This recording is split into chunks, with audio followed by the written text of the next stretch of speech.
ನನ್ನ ತಮ್ಮ ವೀರಪ್ಪ 3 ವರ್ಷದಿಂದ ಆಕ್ಸಿಡೆಂಟ್ ಆಗಿ ಎಕ್ಸ್ಪೈರ್ ಆಗಿದ್ದ. ಪ್ರತಿ ವರ್ಷ ನಾನು ಅನ್ನದಾನ ಮಾಡ್ಕೊಂಡ್ಬರ್ತಾ ಇದ್ದೆ. ಈ ವರ್ಷ ಹೆಲ್ಮೆಟ್ ಕಡ್ಡಾಯ ಅಂತ ಗೊತ್ತಾಗಿ ಈ ವರ್ಷ ಒಂದು 50 ಜನರಿಗೆ ಒಂದು 50 ಹೆಲ್ಮೆಟ್ ಕೊಟ್ಟೆ.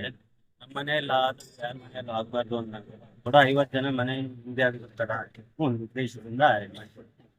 ಏನಾಗಿತ್ತು ನಿನ್ ತಮ್ಮಗೆ? ಯಾವ ಕಾರಣದಿಂದ? ಯಾವ ಕಾರಣದಿಂದ ಅವ್ರು ಡೆತ್ ಆದ್ರು? ಅವರು ಆಕ್ಸಿಡೆಂಟ್ ಅಲ್ಲಿ ಬಸ್ ಆಕ್ಸಿಡೆಂಟ್ ಅಲ್ಲಿ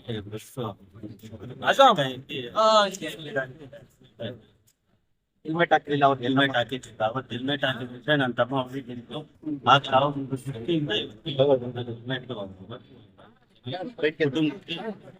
ಎಷ್ಟು ಹೆಲ್ಮೆಟ್ ಕೊಟ್ಟಿದ್ದೀರಿ? 50 ಹೆಲ್ಮೆಟ್ ನ ಪಡೆದವ್ರ ಸವಾಲಿಗೆ ಏನ್ ಹೇಳ್ತೀರಿ? ಅವ್ರ ಹೆಲ್ಮೆಟ್ ಹಾಕೊಂಡು ಸುರಕ್ಷಿತ ಅವ್ರ ಮನೆಗೆ ಹೋದ್ರೆ ಮನೆಯವರೆಲ್ಲ ನೆಮ್ಮದಿ ಆಗಿರ್ತಾರೆ. ನಮ್ ತರ ಬಾಧೆ ಪಡ್ಬಾರ್ದು. ಇವಾಗ ನಮ್ಮ ಅಪ್ಪ ಅಮ್ಮ ನೋವು ಪಡ್ತಾ ಇದಾರೆ, ಆ ತರ ನಮ್ ಕುಟುಂಬಕ್ಕೆ ಆಗ್ಬಾರ್ದು ಅನ್ನೋ ಕಾರಣದಿಂದ ಹೆಲ್ಮೆಟ್. ಯಾರೋ ಒಂದ್ ಸರ್ಕಾರದಿಂದ 50 ಕೊಟ್ರೆ, ಯಾರು ನಿಮ್ಗೆ ಸಾಥ್ ಕೊಟ್ರೆ ಇಲ್ಲಿ? ಯಾರು Amar sir, Amar sir, inspector ಸಾಹೇಬ್ರು ಕಾಲ್ ಮಾಡಿ ಸರಿ ಪಾಪ ಅವರು ಎಲ್ಲ ಪ್ರೋತ್ಸಾಹ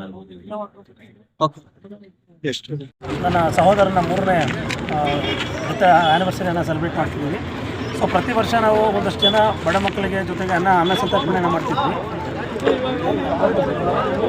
ಸೊ ಹುಟ್ಟುಹಬ್ಬಕ್ಕೆ ನಾವು ಅನ್ನ ಸಂತರ್ಪಣೆಯನ್ನು ಮಾಡ್ತಿದ್ವಿ. ಬಟ್ ಇವತ್ತೇನಾಗಿದೆ ಅಂತಂದರೆ ರಾಜ್ಯದಾದ್ಯಂತ ಹೆಲ್ಮೆಟ್ ಬಗ್ಗೆ ಜಾಗೃತಿಯನ್ನು ಮೂಡಿಸುವಂಥ ಕಾರ್ಯಕ್ರಮ ಆಗ್ತಾ ಇದೆ.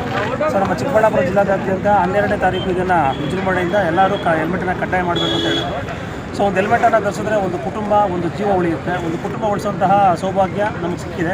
ಅದು ನನ್ನ ಸಹೋದರನ ಹೆಸರಲ್ಲಿ ಇವತ್ತು ಕಾರ್ಯಕ್ರಮ ನಂಬ್ಕೊಂಡಿರುವಂಥ ನಮ್ಮ ಬಾಲಾಜಿ ಮತ್ತು ತಂಡಕ್ಕೆ ಸೊ ಹೃತ್ಪೂರ್ವಕವಾದಂಥ ಅಭಿನಂದನೆ ಸಲ್ಲಿಸ್ತಾ ಇದ್ದೀನಿ. ದಯವಿಟ್ಟು ಈ ಒಂದು ಜಾಗೃತಿ ಕಾರ್ಯಕ್ರಮವನ್ನು ಎಲ್ಲ ಕಡೆಗೆ ಹಮ್ಮಿಸಿ ಕುಟುಂಬಗಳ ಜೀವಗಳನ್ನು ಉಳಿಸಬೇಕು ಅಂತ ಹೇಳಿ ನಾನು ಕಳಕಳಿಯನ್ನು ಮನವಿ ಮಾಡ್ತೀನಿ.